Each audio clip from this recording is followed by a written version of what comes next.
Video kali ni aku nak share dengan korang WWE wrestler yang dah pun meninggal dunia.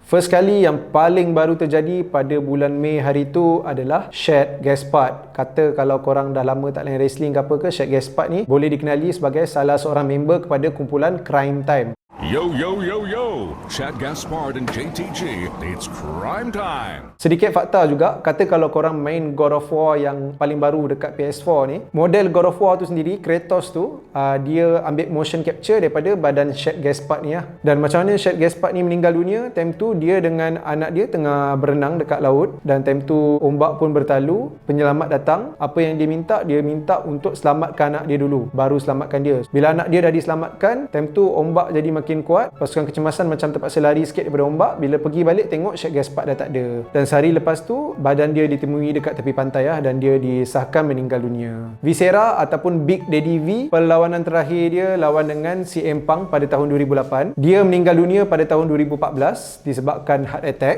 dan lepas dia meninggal, wife dia ada cuba nak saman WWE sebab banyak menyembunyikan kondisi kesihatan dia orang punya wrestler.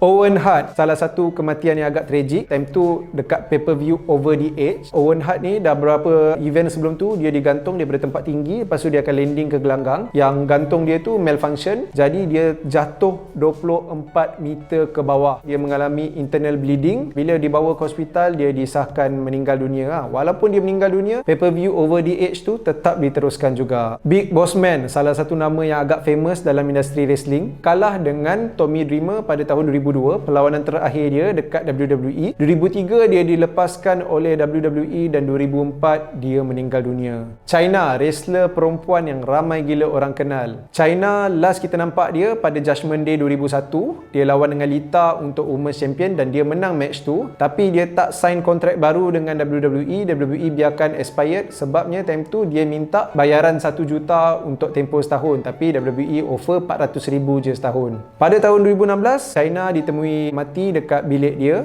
dan bila dicek balik rupanya dia ni overdose banyak benda lah, alkohol dan beberapa jenis drugs. Ultimate Warrior, pada tahun 2014 dia diangkat ke Hall of Fame. Pada 5 hari bulan dia muncul dekat Hall of Fame, 6 hari bulan dia muncul dekat WrestleMania, 7 hari bulan dia muncul dekat WWE Raw selepas 18 tahun dia tak muncul, 8 hari bulan esoknya tu dia disahkan meninggal dunia. Nampaklah dia pergi dalam keadaan yang agak terhormat lah. Eddie Guerrero pergi time dia tengah prime, nama dia memang tengah naik dekat WWE. Time tu sempat merasa WWE Champion, kalahkan Brock Lesnar dekat No Way Out. Pada 11 November 2011 Eddie Guerrero lawan dekat SmackDown, perlawanan terakhir dia lawan dengan Mr. Kennedy. Time tu dia menang.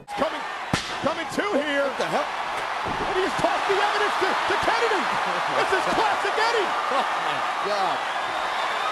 Kennedy caught him.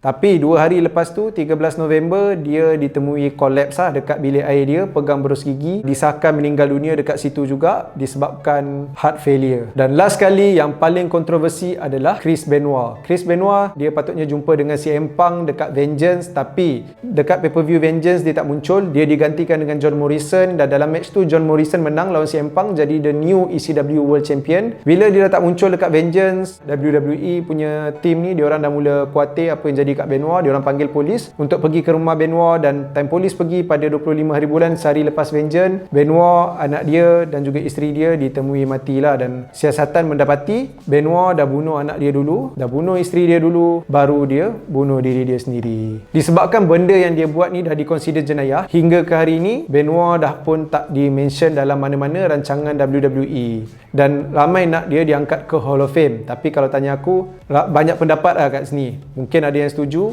dia diangkat ke Hall of Fame, dan ada juga yang tak setuju dia diangkat ke Hall of Fame, sebab kata kalau orang cari dia punya rekod dia dekat online ke apa ke, orang akan nampak dia sebenarnya dah bunuh orang dulu sebelum dia mati.